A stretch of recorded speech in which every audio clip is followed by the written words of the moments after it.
in the era of digital banking, where the products and services are readily available online, what is the future of branch banking? With the success of self-service model adopted by fintechs like that Google Pay or Phone Pay or Paytm, are the physical branches still relevant? From the retail banking perspective, are there any customer segment that still require a branch support? And if so, how branches evolved to meet their needs effectively? So what we saw is there are only two segments that are typically getting served. One is of those who are not digitally savvy, who don't know how to use the apps. So they may be using the branch, or the old people who are struggling with the apps.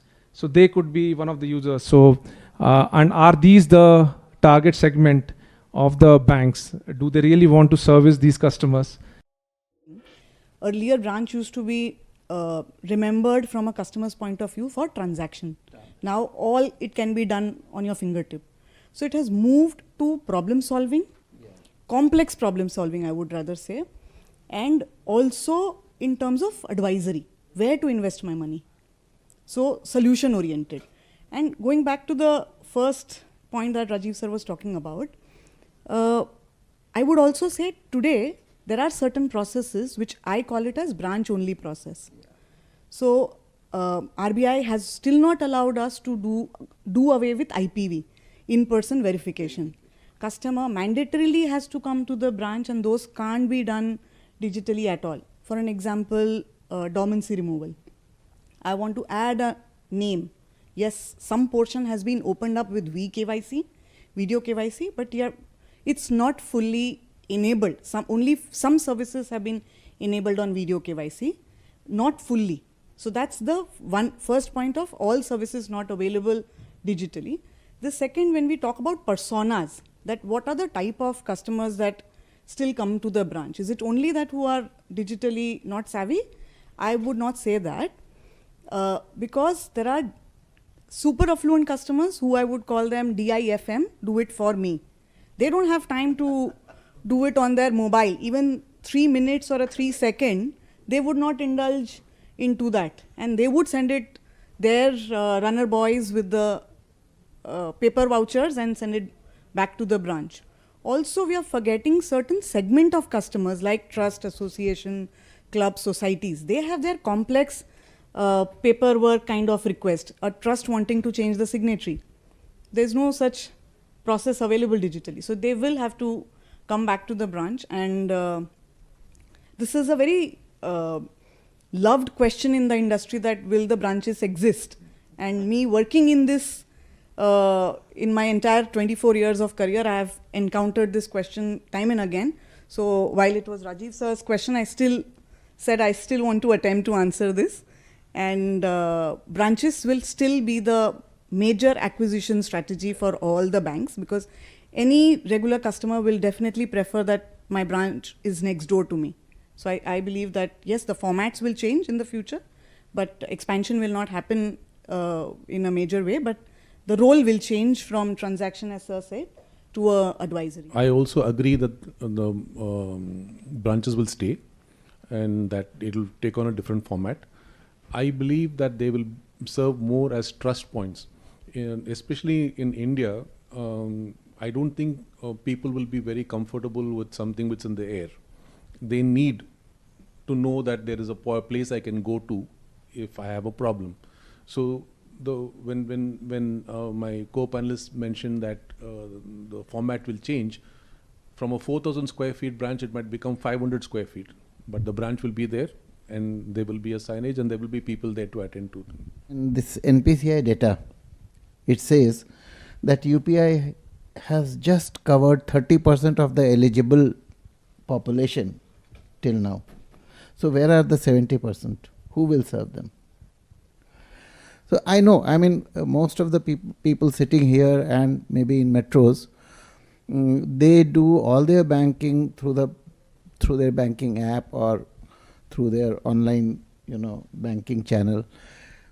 And if they require cash, there is an ATM around the corner and get the cash. But India is much more than that.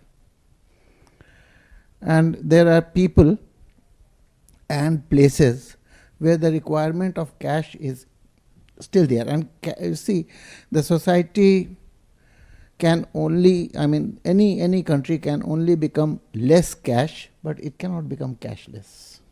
Okay. So, how to take cash to rural areas or to far-flung areas? Cash can be taken there and managed only through a physical bank branch. Okay.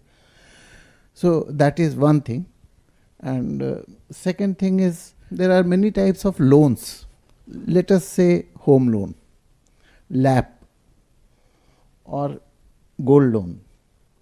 Security has to be created. How can it be done digitally? So there has to be physical branches. Okay.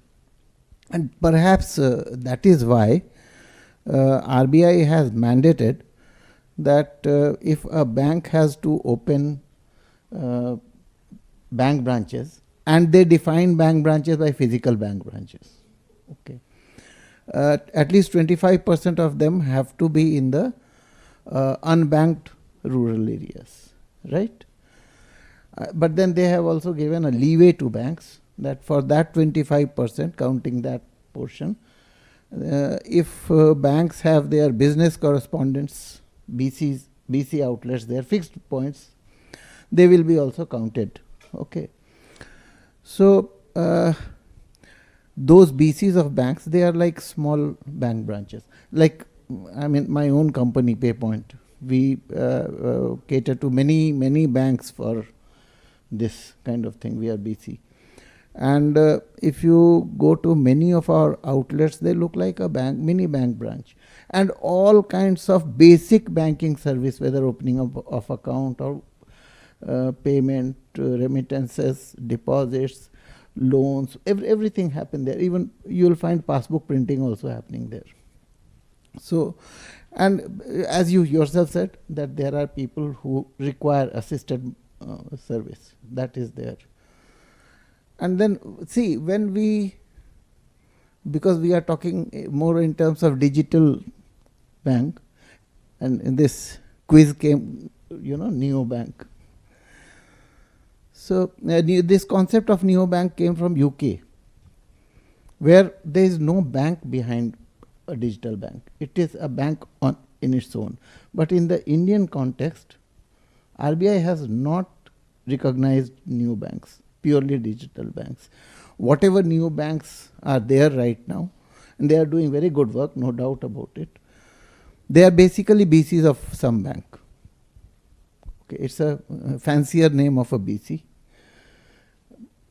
And in fact, if you talk in terms of, neobank in India, I suppose PPIs are the most suited, things which can really work as neobank after RBI changed the rules. Like my Digi Khata. Okay. You can hold up to 2 lakh rupees there. You can do all kinds of transaction anywhere. You can withdraw money, do everything. Like it's like any payment bank. Okay.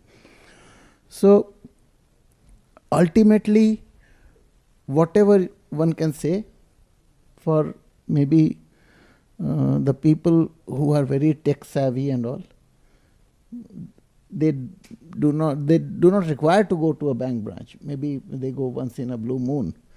But there are old people who love to go to a branch, especially to get their pension. That's a social gathering there. And mind you, they have lots of money. So banks have to keep branches.